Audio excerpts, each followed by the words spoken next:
Locals call on authorities to fix collapsed Bana Bridge. Taxi operators undergo training for APEC. And East New Britain launches Galip Nut Company. This is the National EMTV News with Helen Sayer. Good evening and thank you for joining me for Friday's news. The people of Bogia, Sumcar, Middle Ramu and the East and West Sepik provinces are still affected since the collapse of the Bana Bridge in January this year along Madang's North Coast Road. Commuters have called on the Works Department to fix the bridge and not waste any more time. Locals within the area have built a makeshift bridge and are assisting to ferry passengers while they wait for maintenance work on the bridge to begin. This is the collapsed Bana Bridge. Today marks the 4th month since it collapsed on January 4th. In an interview today with EMTV, commuters and locals say they have been using ferries to cross the river or pay locals to use the makeshift bridge. They're calling on their local MPs, including the Madang governor and the acting provincial administrator, to visit the site and see the problems for themselves. So situation here true na maybe looking also government no government plus something since bridge broke come now close to 5 or 6 months now. So look me pili mo nothing give me no got government. So was it government by working some places now no got. It's like impact project impact damage and big bridge. We some cover him tupla wara say come down at least government working some place something. Kalai says the Works Department and the provincial government had not done anything to start work on the reconstruction of a permanent bridge. They say commuters and business operators have been hit hard since the bridge collapsed. Lalu ko sa mipla try lo halbi mol man lo Bogia na olay ni guran olsem lo kam klabim bridge go kambat. Isabe lo ya ol halbi mol simlilik service fee long bridge na long boat na long price lo big boy. Olay na halbi mol gimol money but all suffer too much more long. Baim PNV kam na stranded ken lo ya baim ken desla lilik service lo ya lo bridge brook na go ken lo town kambe ken pay na go. So situation here true na mibla looking mol sem. Women and young girls have also become victims of petty crimes and bag snatching in the area. Plenty also pret. All pret because all mangi ok loki kain or lok long. Piki mol santin, kisi mol santin lol mama, stili mol kai lol mama, kisi mol kain santin lol line now. So plenty line or lo complain na. While supplies of materials to schools in Bogi and Sumcar districts are also affected. Ako da school tamlo mi blog lo di kago blog staff. Kago blog school le, all station na rin ako da santi. Ako na safety lo boat na plakare ko lapsite na. In January, the Minister for National Planning and Monitoring, Richard Maru, inspected the bridge and saw firsthand the impact the bridge has on commuters. The Works Secretary David Werra also inspected the bridge while checking out the temporary bypass that runs from Bana up through to Wasap Junction before going out to Matugar. The 10-kilometer bypass was said to cost the national government 5 million kina. The opening of the bypass was said to assist commuters ease the cost of transporting their goods while waiting for the reconstruction of a permanent bridge. According to the National Planning and Monitoring Minister, Richard Maru, it will take at least 12 months to reconstruct a permanent bridge. However, this month is the 4th month since the bridge collapsed and no work has been done. Martha Louise, National EMTV News, Madang. Lae Police Boss Anthony Wagambi has reiterated that the working committee set up to address illegal settlements will concentrate on the new settlements in the city that have been contributing to lawlessness. Work on identifying and removing areas of concern will start immediately. This will be done in partnership with the Provincial Lands and Physical Planning Board, the administration and district authorities. This was the first stakeholders meeting that was held to set up the working committee. This is to address the new illegal settlements that are being established in the city. Lae Police Boss Anthony Wagambi Jr. said this was a concern because some of these settlers are occupying state land, which in turn leads to law and order problems. I must make it clear, this is not targeting the old established settlements. We're looking at the new ones just projecting up around the place. Over the past few years, a number of new illegal settlements have been formed. Mr. Wagambi says these settlements have to be removed before they become permanent. This settlement along the Bumbu River is just one of many other new settlements that have been established in the city. If we allow it to keep on going on, then we will have problems in the near future. The Provincial Physical Board Chairman and Minyamia MP Thomas Pelikas said the board will be supporting this notion. However, he also has plans to develop settlements that have been established for years. For example, M10 if you can do that in our settlement, then you can collect revenue to a government, you can get revenue, so at least you can charge people money. Lae MP John Rosso said working in partnership is the way forward to deal with these problems. And if we have a good, strong physical planning board, a good, strong lands board, they will help us address these issues. But the problem does not belong to only one government department. It belongs to all of us. We all have to take ownership of it. Lae Police will be identifying areas of concern and will be consulting with the Lands and Physical Planning Board to take further action. Lucy Kopana, National EMTV News, Lae. The Assistant Commissioner of Police for Northern Region, Peter Guinness, said the current law and order situation is quiet at this time. The Northern Command covers Madang, Eastern Highlands, Lae Metro and the Provincial Police Command in Lae, in Morbe. Guinness said law and order issues need collective effort from the public and the police to help build safer communities. The Assistant Commissioner of Police, Peter Guinness, said the police are not able to carry out investigations into the death of a high school teacher who was beheaded early last month by locals in Madang and the killing of 4 people alleged to be shot by police. Guinness said the law and order situation in Madang is quiet but still tense, which stopped the police from carrying out investigations. Mr. Guinness has called on the local communities in Madang to cooperate with the police and quickly have the matter investigated. The public there, the villagers that do not cooperate with the police, they don't give the kind of information that can assist police to identify the suspects so that they can be brought in for interrogation, and where there is evidence, they'll be arrested and charged. Mr. Guinness said if it's the people's wish to have an independent police from outside of Madang to investigate the allegations, police can be sent from within the command to inspect the matter. So that we do an impartial investigation and the matter can then be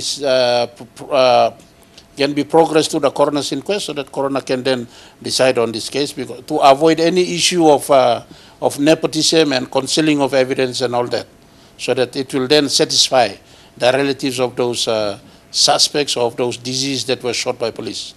Meanwhile, 3 suspects who were involved in a robbery at an Asian shop on Karkar Island in Madang were arrested and charged by police this week. The suspects were identified as notorious criminals from Lae and are now in police custody here in Lae. And they find it hard to commit robberies in Lae City, and they've now ventured outside of Lae City to commit robberies because, as you will understand and appreciate, police operation in the Metropolitan Command is very strong. On the Easter Monday in Lae, there was a robbery in the city. 3 suspects were involved and were shot and killed by police during a shootout. Guinness has called on those involved in crimes not to attack police during an arrest, but to surrender and have the law deal with them. If you are involved in robbery and you are confronted by police, please not going to shoot local policeman because you will be shot and killed. We will not, and I will not allow any individual to challenge police by shooting at police or attacking at police. Julie Badui Owa, National EMTV News, Lae. PNG Tourism Promotion Authority facilitated a one-day workshop this morning for taxi service providers in preparation for APEC. The workshop provided awareness on APEC and also included customer service training to enhance taxi companies' skills to promote tourism in the country. PNG TPA CEO Jerry Agus said the authority wants to work together with the taxi services by empowering them to prepare for APEC well and any other big international events the country hosts.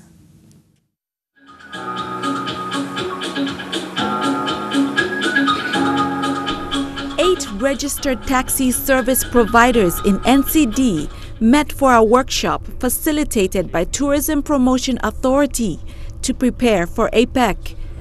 This workshop aims to promote and enhance skills as well as address challenges and issues of being taxi drivers. We at Tourism Promotion Authority know that taxi owners and taxi drivers provide a very important role for the tourism industry. So therefore, we need to really work together as a team. And you must know your roles and responsibility in terms of giving the tourist a very good experience. And most of the time when tourists come to this country, their first encounter is with the taxi drivers. Through the workshop, PNG TPA wants to give the participants a basic understanding on standards and compliance and customer service. They also educated the participants on roles, responsibilities, qualities and personalities of what should be expected of taxi drivers when visitors come into the country. We've invited them to come by and to run this full-day workshop. There's a number of topics that will be presented today. Customer service, informing them about what our marketing team as well are working on in terms of promoting tourism in the country, and importantly to educate them about APEC 2018. For many of the participants, this was how they trained their drivers. However, there were many other challenges that they faced as registered transportation companies. The major problems that we've been facing in the taxi industry is in relation to the regulations of the industry with respect to mainly the illegal taxis that we have, which affect most of our operations. And in terms of business, I think the taxis that are illegally on the road outnumber the legal taxis, actually, in Port Moresby at the moment. For that, we need the Road Transport Authority to be present, which today, unfortunately, they're not here. The participants were happy that PNG TPA initiated this workshop. It's not too late that me one of us me a big black mass me thank you na me learning plenty something like workshop lo me today. So as a taxi operator, we looking at plenty all something where all RTA, land transport, all police, all pay up me take him play my role all. Some areas will play, but some me looking at all no play role all. PNG TPA hopes to promote and enhance the skills of taxi companies and also address challenges and issues they face. Lilian Soperakinea, National EMTV News. National Planning Minister Richard Marru says New Zealand is keen to help PNG. Minister Marru says New Zealand government will refocus its priorities to empower nations in the Pacific. The Planning Minister says both governments will strengthen cooperation in biosecurity, agriculture, higher education and tourism. This follows a 4-day visit to New Zealand by Planning, Trade and Commerce and the PNG poultry industry. I must say New Zealand is very keen to assist us, the universities and the colleges and the government, in a big way. The national government has made it very clear to us. The new government has now decided they really want to focus in their term on the Pacific. They want to walk the Pacific. We are very excited with that. We'll be working with them to try and get more support from New Zealand and hopefully get some foreign direct investment from New Zealand into PNG. Our meetings, the outcomes were very fruitful. And we have had some very cordial but very important discussions, especially pertaining to having New Zealand and Australia helping Papua New Guinea to basically put our biosecurity protocols in place so that we can see more of our organic produce going to Australia and New Zealand. You're with National EMTV News. Still ahead, Ramu Nico landowners await royalties, Hope Worldwide empowering young adults, and Battle of the Bands in NCD. Those stories when we come back.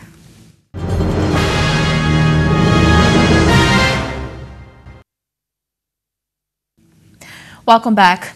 Mining Minister Johnson Tuke has reassured the 4 landowner associations of the Ramu Nico project that they will receive their outstanding royalty payments as soon as procedural matters are executed by relevant state authorities. Speaking to landowner representatives, Minister Tuke said the matter had dragged on for far too long as a result of officers not doing their jobs as expected. This also includes the position of the Managing Director of the Mineral Resources Authority, which Minister Tuke said once a permanent appointment is made, issues such as outstanding royalties can be addressed. The minister will visit the landowners and the people of Madang next week to attend to their needs. Meanwhile, Ramu Nico Community Affairs Manager Albert Tobe said the company is ready to pay royalties but are waiting for the state to give the clearance.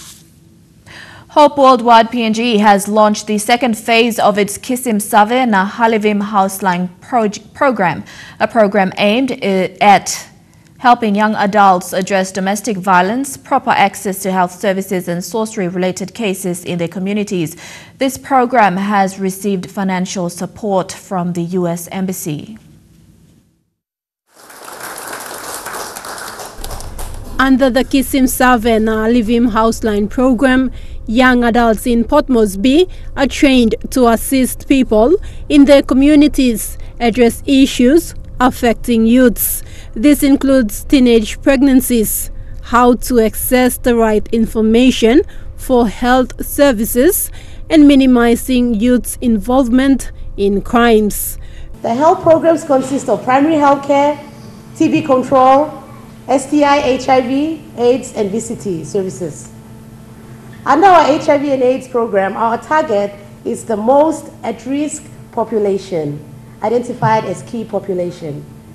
And that is MSM, men having sex with men, TG, transgender, and our FSW, female sex workers.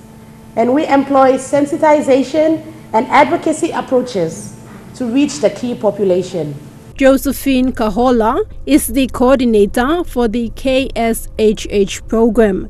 She explains that the program highlights also challenges faced by female sex workers and transgenders.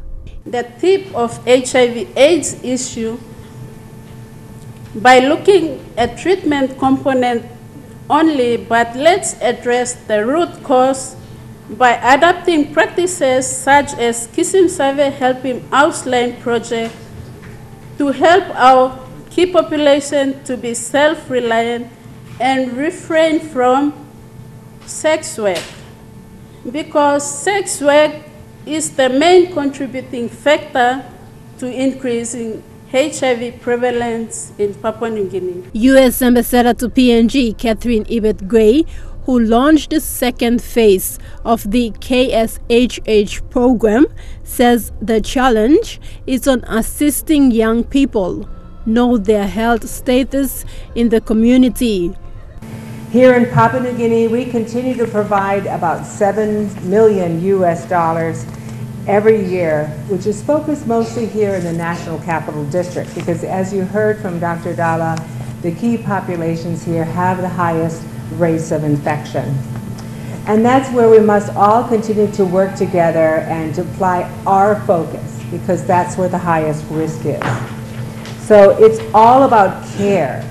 It's all about care, and that's why you're here, and that's why I'm proud that you have stepped up, because your role is critical to connecting people to that care and continuing to give them the care they need to get through this. And they will, with your help, I have no doubt. Today, close to 20 participants were presented their certificates after completing the training. Tekla Gunga, National EMTV News. 11 primary school teachers received applied diplomas in special education today at the University of Goroka after completing a 2-year course in special education. The course was facilitated by the Kalan Services National Unit with support from the Australian government. CSNU Highlands Regional Coordinator James Knox said the course is designed to ensure that graduates are equipped to facilitate learning for students with special needs.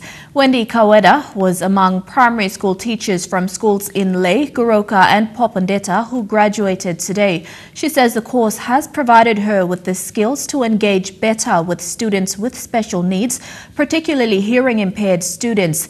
Australia is providing 8 million kina over 4 years to help children with disabilities access education that meets their needs. This includes ensuring teachers are equipped to support and provide assistive devices and raising awareness of the rights of children with disabilities. The NCD Commission presented a cheque of 30,000 kina to production houses staging the Battle of the Bands. The event gives an opportunity for emerging musicians to showcase their talents and battle it out.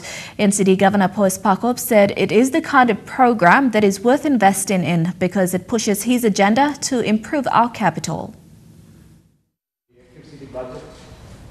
Over 40 bands will be competing in this year's Battle of the Bands. 5 of them were present to witness an exchange of 30,000 kina between NCD Commission and the event organizers Pasco Promotions and Pigeon Productions. Pakop encouraged the bands to use this as a platform to launch their careers in music and make something better of themselves as individuals. This is the nature and the activity that are part of the Active City program to get our people to move, young people to move, to be positive, to do something, to use their talent, to grow their talent, to grow positive minds. Battle of the Bands is an initiative of the Active City campaign under the Yoga for Life program. So Active City is really actually big. Anything that is inclusive, that make people come together and unite as one people, one city, we will support this program. Pigeon Productions director Arjun Gyani confirmed that the bands will be battling out cover songs at marketplaces around Port Moresby as a way of giving back to the community. And that's going to happen on the 9th of June at Palm City Markets, which is another initiative that's great. It helps SMEs. It helps many households in the country generate an income, which is great. And that's what the Battle of the Bands is also doing for musicians. They're an SME of their own musicians. Gyani says the top 10 contenders will be required to compose their own songs and given the privilege of recording music videos with Pigeon Productions. And it has motivated us to take part in such competition, to expose our talents and show people what we can do with our talents. Battle of the Bands sponsor Click TV is said to be releasing these videos. Melissa Gaviro, National EMTV News. A newly established Galip Nut Company in East New Britain province has for the first time launched its products. The Galip Nut Company is a joint research development between NARI, the University of Sunshine Coast, the University of Adelaide and the Australian Centre for Agricultural Researches. The company was set up as to test and commercialise the Galip nut in Papua New Guinea. Launching free Galip Fest. This small but significant ceremony today in Kokopo marks the start of the Galip Nut Company coming into operation for the first time within the PNG's agriculture sector. The company was established aimed at testing the demand for processed Galip nut, develop economic opportunities and empower rural communities through the development of the nut as a new local nut industry in the country. Let us not lose this. This is the specific niche crop for only few countries. PNG is one of them. Vanuatu is already moving forward. Solomon Islands is the other one. Of course, little bit in Philippines they call pili nut, you know that. And of course, Indonesia has got something. But they're all small players. PNG can become a big player on this. With financial assistance from overseas donors, the National Agricultural Research Institute with its partners have taken the lead in investing in the nut after realizing its potentials to make food and cosmetics. Today, 3 of its products were launched into the market. A Galip nut processing plant was also established at the Nari Research Station at Karavat earlier this year to cater to the processing and supplying of the nut in large volumes. In this particular project, we're funding research to try and help improve the processing efficiency and foster some market development for Galip. Although the nut is grown and sold at the local market, but Nari and its partners are keen to move a step forward to produce nourishing health premium products packed with nutritious benefits. An indigenous nut to markets in the world. In a few months, we will do a second launch of Gallop in the capital of PNG, Port Moresby. This will be a bigger undertaking. The East New Britain provincial government may have been the first to show their support to help nurture the Galip nut market in the province. This initiative must be taken seriously to help grow the local economy. The Galip Nut Company, although it is still at its infant stage, is also looking at widening its operations to other Galip nut producing provinces in the country. Edwin Fidelis, National EMTV News, Kokopo. Stories making headlines overseas when we come back, including the dust storm that has killed more than 100 people in India. Stay with us.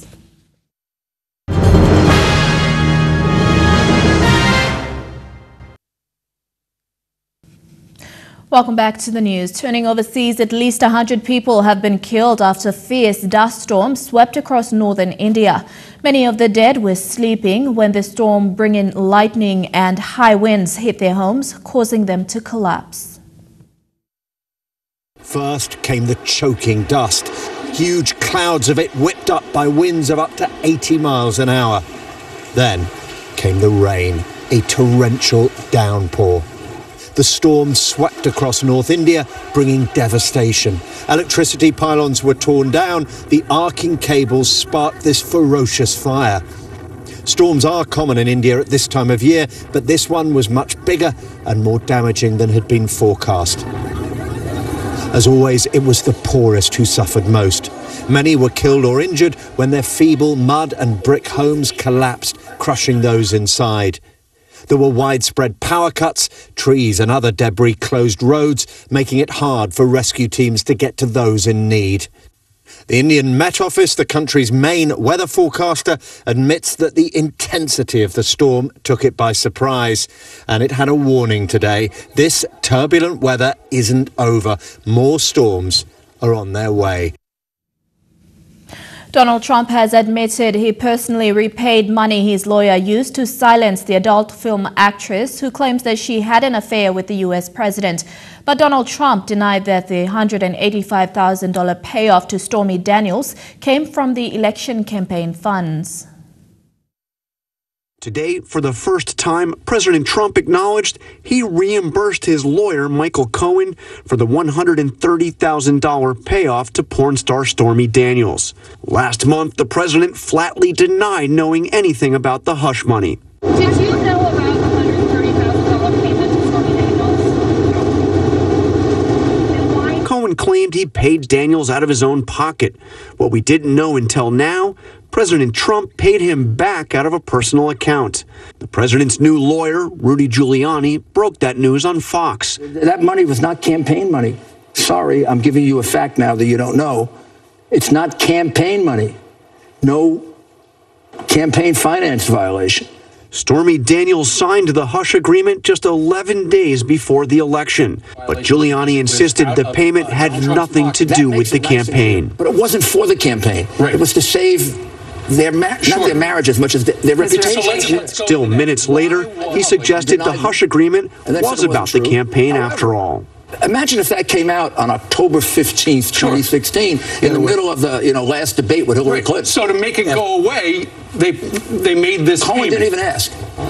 Cohen made it go away. He did his job. Now the White House is facing a crisis of credibility. How are the American people to trust or believe what is said here or what is said by the president? We give the very best information that we have at the time. The press secretary said when the president issued his denial on Air Force One, he did not yet have all the facts. As Mayor Giuliani stated, this wasn't something that was initially known, but later learned. He started paying back Michael Cohen back in February of last year. I mean, the reimbursement was happening long before the president was asked about this. Is that a question or? Well, but I'm saying, I mean, how could he not have known? He was paying them back. Again, I'm not going to get into those details. Donald Trump has admitted President Trump pardoned former Maricopa County, Arizona Sheriff Joe Arpaio. Arpaio was convicted in July of criminal contempt after ignoring a court order to seize his signature immigration roundups, but hadn't yet been sentenced. Trump ignored the court's judgment and ended the case without any formal Justice Department review. Now controversial comments from the U.S. Vice President are raising new questions about Donald Trump's power to grant pardons. In Arizona, Vice President Pence pays tribute to a popular former sheriff, now a Senate candidate, a man Pence called a great friend of the president. Tireless champion of strong borders and the rule of law, spent a lifetime in law enforcement. Sheriff Joe Arpaio, I'm honored to have you here. But that champion of the rule of law, former Maricopa County Sheriff Joe Arpaio, was convicted for contempt of court for ignoring a judge's order to stop detaining people he suspected of being undocumented immigrants. Vice President Pence heaped praise on the sheriff as if he had not broken a federal law. President Trump pardoned Arpaio last year, before Arpaio was sentenced. And now a key question is being raised. Could Trump pardon his way out of the Mueller investigation?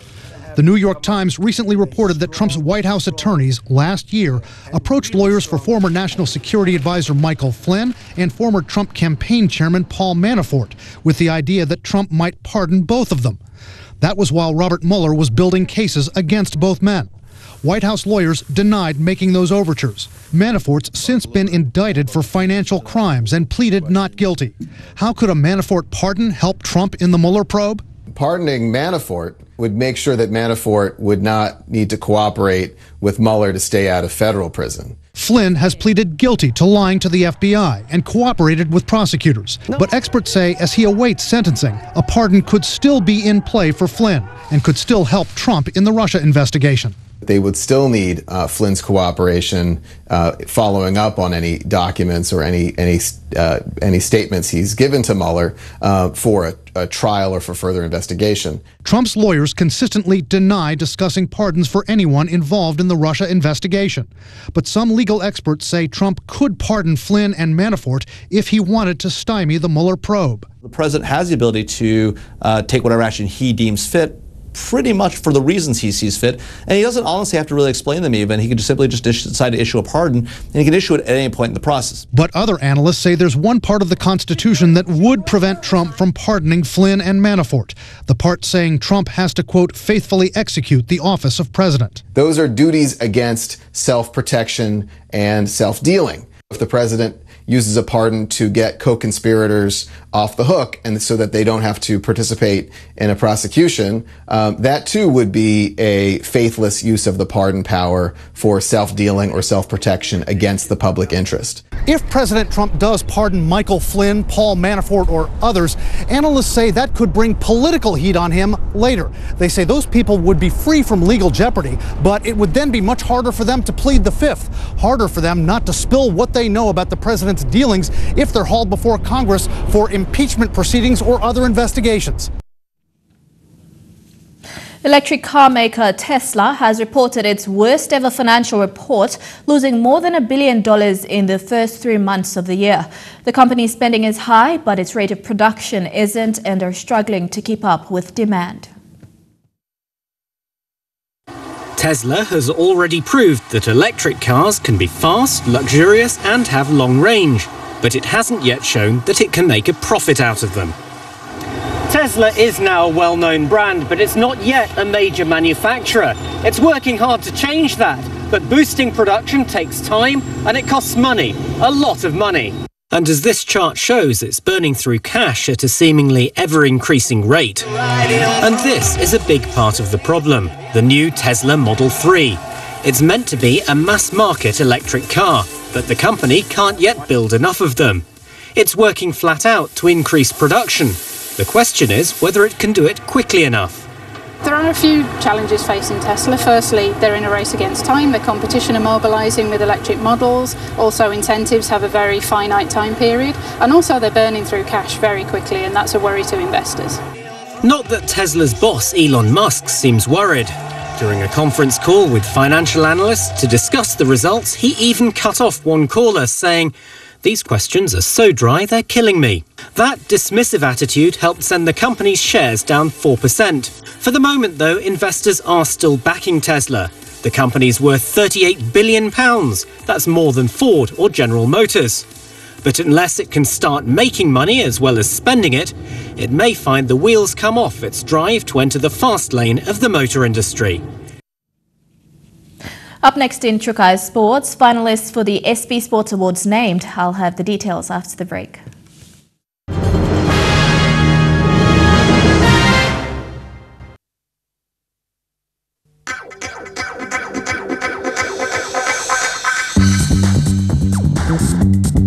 Trukai Sports.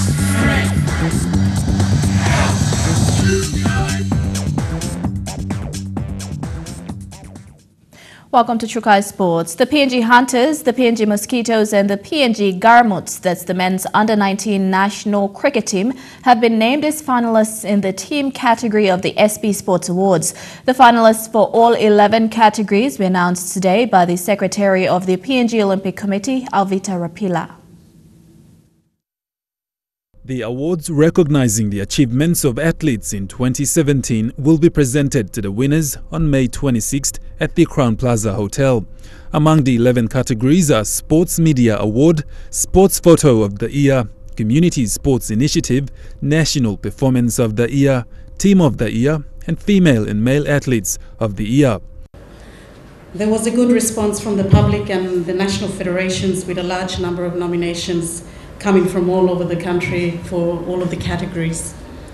This shows great support of our athletes, officials, teams who have put in a lot of work to achieve and excel in their sporting goals. The awards this year recognizes the achievements and performances and contribution to sport in 2017. And 2017 was certainly a full year of fantastic sporting action. The Hunters, the Mosquitoes and the Garmuts made the finalist for the team category. Finalist for the female athletes of the year is between Rachel Saperi James, Abigail Teriapisa and Dika Toa. With a good number of quality nominations, I must say it was quite a task deciding on who should make the final three for each of the category. All nominations were carefully scrutinized and measured against the selection criteria for each category. The list of finalists is based on performance and merit, substantiated with support documentation on results and performances. People's Choice Award will be done by the general public through SMS voting. To vote your selected nominee, simply dial 1*, first name of the person, hash, and send to 1600. Voting starts today and ends on the 18th of May. Special guest on the awards night will be Jackie Cooper from Australia, who represented her country in the sport of aerial skiing. Her record 5 world titles holds 39 World Cup medals, 24 World Cup wins and 3 major World Championship medals. Godwin Eki, National EMTV Sports. The Lae Biscuit Company has jumped on board to support the Netball and Hockey Associations in Lae this year with a cash contribution of 25,000 kina for each association. Chairman Ian Chow hopes the sponsorship can be used well to develop these sporting codes in the province. This small yet significant gathering marked another milestone for the Lae Biscuit Company in supporting local sports. Speaking on behalf of the company chairman Ian Chow, General Manager Edwin Wong said, being a Morabian-based company, they were proud to support sporting codes in and around the province. Because of the blessings that we have obtained for the last 7 years, the company is capable to extend support to our sporting clubs. Both the Netball and Hockey Associations in Lae were presented with a cash sponsorship of 25,000 kina each to help run the associations and develop the respective codes in the city. We have the national championship to be in May, and the sponsorship will come a long way to support us with whatever we are planning for this year. From the National Federation, we want to say thank you, Lae Biscuits, for having trust in Lae Netball, in their vision to see netball grow, especially in this side of the country. The company has always supported the Hockey Association in the city. With this big contribution, Vice President of the Hockey Association, Regina Perry, says they'll be promoting the sport in schools. And now with domestic 25,000 pina, because this is the single highest support we ever had since the inception of this association. The Lae Biscuit Company has supported rugby through sponsoring the Digicel Cup champions, the Lace Next Tigers, and also the National Soccer League's 2017 minor premiers, the Toti City Football Club. Representatives from both teams were also present at the event. Lucy Kopana, National, EMTV Sports, Lae. The Hunters' sixth straight loss of the season has placed them second last on the ladder after round 8 of the Intrust Super Cup. Coach Michael Marum admitted that his side's struggle was pretty much a mental issue as it was physically. The 2017 Q Cup Coach of the Year and Kumul's coach has accepted criticism from the fans to his coaching staff and the team. However, Marum said his side will use that as motivation and drive for his team to reclaim the 2018 season. Trukai Sports continues with more after these messages. Stay tuned.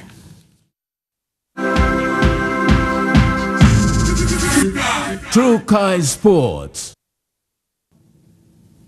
Welcome back to Trukai Sports. Two Rugby League NRL officials have left the Bulldogs fuming after a controversial penalty saw the Broncos snatch a last gasp win last night. With 5 minutes left on the clock, Brisbane crashed over to bring themselves level. Moments after the Broncos threw one final roll of the dice that saw the match descend into controversy. And he won't get to it on the full, coming through, a chance for Boyd. We have seen it. Yep. He touches his right shoulder. Professional foul. There's nothing in it, but I understand. This is a scoring opportunity. Yes. Well, big call. This will be a penalty right beside the uprights. And to make matters worse for the Bulldogs, Moses Imbai was sent to the bin before Brisbane kicked the match-winning penalty. Wayne Bennett's men edging the livid Bulldogs 22 points to 20. And that ends Trukai Sports. Up next, the weather details for the next 24 hours. Trukai Sports.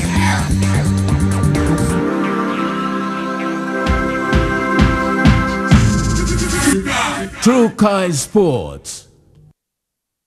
The weather details were proudly brought to you by Dulux, celebrating 50 years in PNG and the only paint made in PNG.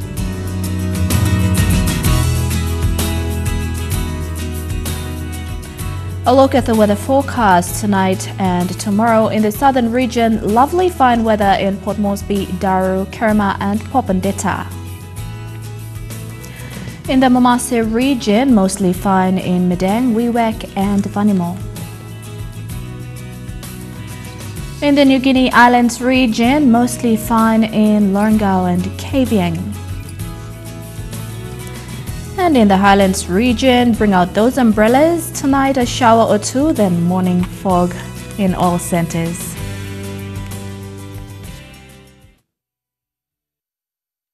The weather details were proudly brought to you by Dulux, celebrating 50 years in PNG and the only paint made in PNG.